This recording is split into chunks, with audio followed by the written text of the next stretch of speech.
Hi, it's Transition Tuesday. I'm Jane. This is Joe. Today we are talking about rules to live by.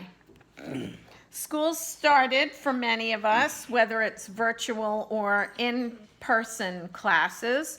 And most classroom teachers I know, particularly those who teach a special education class, have class rules. It's a way of teaching basic social skills and behaviors that everybody needs to learn how to do to, get along in the world. So there's one blog site that I really like. It's called breezyspecialed.com. And these are her class rules. Listen to teacher. Keep your hands and feet to yourself. Be a good friend and do your work. So I have a little note here.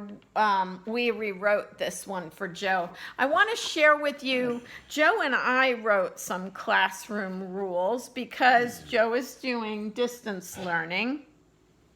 And we agreed on what classroom rules or social rules look like when you're working from home in a digital distance learning environment. So we've had about a week and a half, 2 weeks of school, and I've had a chance to see how Joe interacts in the classroom setting, and so that's kind of what we based our rules on. So before I tell you what Joe's rules are, though, I want to talk a little bit about this, because you may be looking at Joe and saying, why does Joe need rules? He never does anything wrong. He never speaks out of turn. He doesn't misbehave in class. He doesn't hit or kick anybody. He's in a distance learning classroom, so why does he even need rules? Well, Joe sometimes doesn't pay attention in class. Sometimes you talk out of turn. Joe's motor planning takes moments, and you have to be very patient. So sometimes we're waiting a long time for him to answer a question. So Joe's ability to stay focused is really important, right? Your ability, are you focused right now? Tell me with your voice if you're focused on what we're doing right now.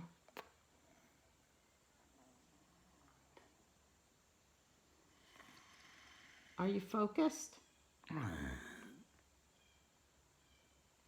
Were you thinking about something else? Tell me with your voice if you were thinking about something else while I was talking.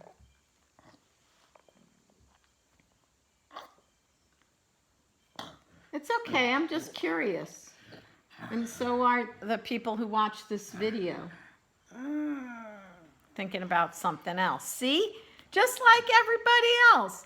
So, you presume competence. You presume that the person, no matter how limited they seem, is able to function like everybody else. So Joe gets distracted. Everyone also wants to know how they fit into the world, particularly nonverbal people. How do I fit in when I can't just jump in and shout something out or walk over to you and say hi? How do you fit in? Well, one of the ways that you help a person like that fit in is by showing them what expectations you have about how they fit in. Classroom rules. So, here are Joe's class rules. Sorry, Joe, I'm covering your face. I always do that with these signs. I apologize. So, focus on the teacher. So Joe, as you can see, sometimes isn't the most focused person in the world. Takes after his mom.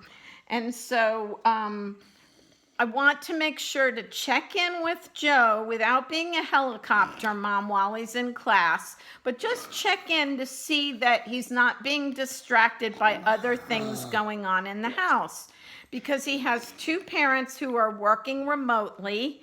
And so sometimes there's a Zoom meeting in the background, or the dog is barking, or something is going on to distract him. Just like if you were in class, there's distractions. So focus on the teacher. Stay focused on the teacher. Be a good friend. So have patience with other people who are in class, either via remote or are in the classroom setting, who maybe are having a rough day. Maybe it's making it a little harder for you to focus because maybe they're having a meltdown or being silly. So just be patient. Don't let their issue become your issue. Be a good friend. And then be flexible with your schedule. So last Friday, our connection, our ability to connect with class was not working. I don't know whether it was on the school end or whether it was on our end, but we were not able to attend our regular morning classes. And then Joe had a doctor's appointment, so the whole day was a wash.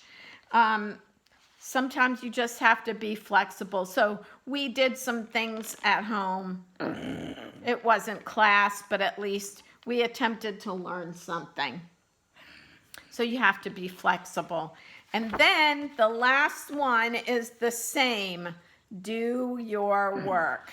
So I fully expect Joe to do his work. And I had a brainstorm this morning. Scary but true. Joe's trying to learn how to recognize and sign his name.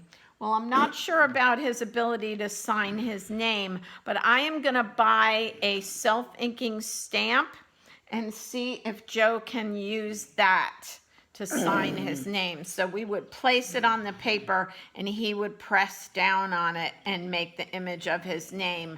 We're going to try that out.